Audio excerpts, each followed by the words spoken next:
Hello everyone, मैं हूं advocate Rahul Mishra और आज की वीडियो में मैं आप लोगों को एक नए तरीके का केस बताऊंगा कि 376 के मुकदमे कैसे लिखाए जा रहे हैं, किस लेवल पर लिखाए जा रहे हैं, क्या तरीका नया ये स्कैमर्स, ये गैंगस्टर्स अपना रहे हैं जिससे लोगों को फंसा के उनकी लाइफ बर्बाद कर सकें और उनसे बढ़िया वसूली कर सकें। मेजरली 376 के मुकदमे लिखाने के पीछे रीज़न यही है कि अच्छी खासी पैसों की वसूली करी जा सके, क्योंकि किसी भी व्यक्ति के ऊपर 376 के मुकदमे लिख जाते हैं तो ये जितने अपराधी किस्म के ये शातिर लोग हैं ये अच्छी तरीके से जानते हैं कि अगर किसी व्यक्ति के विरुद्ध हम 376 के मुकदमे लिखाएंगे तो वो डेफिनेटली हमसे सेटलमेंट करने की कोशिश करेगा, हमें अच्छे पैसे मिल जाएंगे और हम पैसे लेके निकल जाएंगे। यही पैटर्न लोग अपना रहे हैं और इसी पैटर्न पर चल रहे हैं। इसी तरीके का एक मुकदमा हमारे क्लाइंट के साथ हुआ। वो बेचारे फॉरेन रहते थे, फॉरेन से लौट के उनके ऊपर मुकदमा हो गया। डिटेल में बात करता हूँ, लेकिन उससे पहले मेरी आपसे रिक्वेस्ट है कि अगर आप लोग चैनल पर नए हैं या पहली बार आ रहे हैं या अभी तक आप लोगों ने इसे सब्सक्राइब नहीं किया तो प्लीज़ सब्सक्राइब करिएगा। साथ ही साथ एक हम्बल रिक्वेस्ट और है, अगर आप मुझसे पर्सनली मिलना चाहते हैं लखनऊ, दिल्ली, इलाहाबाद,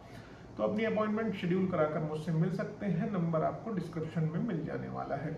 देखिए, हमारे एक क्लाइंट है जिनका केस मैं आप लोगों से डिस्कशन करने जा रहा हूँ। सबसे पहली बात बता दूं कि वो बेचारे 4 साल से विदेश में रह रहे थे, इंडिया में नहीं रह रहे थे। एक महिला को उन्होंने वहीं से बहुत सारे पैसे लगभग उधार दे दिए। तकरीबन 10 से 12 लाख रुपए उन्होंने बाहर से ही उनको उनके अकाउंट में भेज दिया और उस पैसे का इस्तेमाल महिला ने अपने जो भी उन्होंने कह रखा था उनसे कि हम बेहद गरीब परिवार के हैं, क्योंकि मैटर ये रिश्तेदारी का ही था कि उन्होंने पैसे उसको जो है उधार दे दिए और पैसे उधार दिए ताकि वो अपनी गरीबी दूर कर सकें, अपना जो भी उनको हाउस होल्ड वर्क करना है वो अपना काम कर सके। अब उनको क्योंकि इंडिया वापस लौटना था और उन्होंने उनसे कहा था कि भाई अब मेरे पैसे आप मुझे वापस लौटा दीजिएगा, क्योंकि मैं यहाँ पर आके ही कुछ अपना काम शुरू करूँगा। अब महिला को ये भनक लग गई कि भाई साहब आप ये पैसा वापस मांग रहे हैं और पैसा मांगेंगे तो फिर हम पैसा देंगे कहाँ से, क्योंकि वो सारा का सारा पैसा उड़ा चुकी थी। अब पैसा उन्होंने देना नहीं था और बेचारे को वापस चाहिए था। उन्होंने वहीं से पैसे वापस मांगने स्टार्ट कर दिए और उनको बताया कि मैं इस तारीख को इंडिया वापस आ रहा हूँ। समझ गया मेरी बात को? अब इन्होंने बता दिया कि मैं इस तारीख को इंडिया वापस आ रहा हूँ, मेरे पैसे आप रेडी रखिएगा, मुझे अपना कुछ यहाँ पर कारोबार शुरू करना है, मैं बाहर अब विदेश नहीं रहना चाहता हूँ।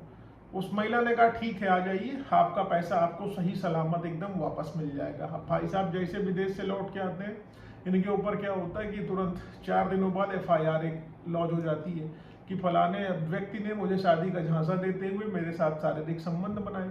अब आप समझ लीजिए, इन्होंने इनको पैसे खाते में दे रखे थे, कहो कैश नहीं दिया था, इन्होंने इनको पैसे खाते में दे रखे थे, फॉरेन से पैसा इनके खाते में भेज रखा था और उसके बाद इंडिया जैसे ही आ रहे हैं इनके ऊपर FIR लॉन्च हो जा रही है कि शादी का झांसा देते हुए अब इन्होंने इनके साथ बलात्कार किया और अब शादी से मुकर गया। अब आप समझ लीजिए, उसने एलिगेशन लगाया कि ये जब विदेश जा रहे थे उससे पहले भी हमारे साथ संबंध बनाए थे और हमसे कह के गए थे कि तो हम लौट के आएंगे तो तुमसे शादी करेंगे, लेकिन लौट के आने के बाद फिर से इन्होंने हमारे साथ संबंध बनाए और फिर अब ये मुकर गए, कह रहे कि हम तुमसे शादी नहीं करेंगे। पुलिस ने FIR रजिस्टर कर ली, पुलिस ने कोई एविडेंस नहीं मांगा क्योंकि 376 एक्सेप्शन है। किसी तरीके का बर्डन ऑफ प्रूफ लड़की पर नहीं होता, लड़के पर ही होता है। लड़के को ही प्रूफ करना पड़ेगा कि वो इनोसेंट है, वो दोषी नहीं है, उसने किसी प्रकार का अपराध नहीं किया। क्योंकि इसमें FIR रजिस्टर हो जाएगी तो जो है तुरंत गिरफ्तारी का प्रावधान है, व्यक्ति गिरफ्तार कर लिया जाएगा, पूरा उसका कैरियर चौपट हो जाएगा। अब आप कहानी देख लीजिए कि इन्होंने पैसा भी दिया, अब जो है उसके बाद जेल जाने की भी नौबत आ गई। तो इस तरीके के जो भी आप रिलेशनशिप में हैं, आप पैसा देने की कोशिश कर रहे हैं और पैसा वापस करना चाह रहे हैं, तो आप एक चीज़ ध्यान रखिएगा कि आपके ऊपर मुकदमे होने की प्रोबेबिलिटी पूरी की पूरी है। आपके ऊपर कोई और मुकदमा नहीं होगा क्योंकि 376 सबसे इजी है। और पहले के ज़माने में जब 376 इम्प्लीमेंट किया गया था तो महिलाओं की अस्मिता की रक्षा के लिए ये कानून बना था, उनको ढाल के तौर पर दिया गया था। लेकिन अब महिलाएं अपने व्यक्तिगत स्वार्थ के लिए 376 जैसे कानून का इस्तेमाल तलवार के तौर पे कर रही है ताकि लोगों की जिंदगियों से वो खेल सकें और उनको चौपट कर सकें और पैसा कमा सकें। ऐसे एक नहीं अनेकों केस में देख रहा हूँ जिसमें महिलाओं के द्वारा पैसे के लिए 376 के मुकदमे रजिस्टर कराए जा रहे हैं और पैसे मांगे जा रहे हैं, पुलिस की मिलीभगत से मांगे जा रहे हैं। ऐसे बहुत सारे केसेस हैं जिनमें पुलिस के खिलाफ हमने बहुत सारे एविडेंसेस भी लगाए, कोर्ट में मुकदमे भी कई पुलिस वालों के ऊपर लिखाए। इस तरीके की चीजें हो रही हैं। तो आपको मैं बता दूं, इस जो केस की ब्रीफ है और इसमें करना क्या होगा अगर ऐसी सिचुएशन आपके साथ भी अराइज हो रही कि आप बाहर रह रहे हैं, किसी और शहर में रह रहे हैं, कहीं और नौकरी कर रहे हैं और आपके ऊपर कोई महिला एलिगेशन लगा दे कि आपने उसके साथ शारीरिक संबंध बनाए, तो पहली चीज़ आप अपनी एम्प्लॉयमेंट स्टेटस जहाँ पर आप नौकरी कर रहे थे वहाँ से निकलवा लीजिए कि इतने साल आप यहाँ पर नौकरी कर रहे थे, वहाँ थे ही नहीं दूसरे शहर में।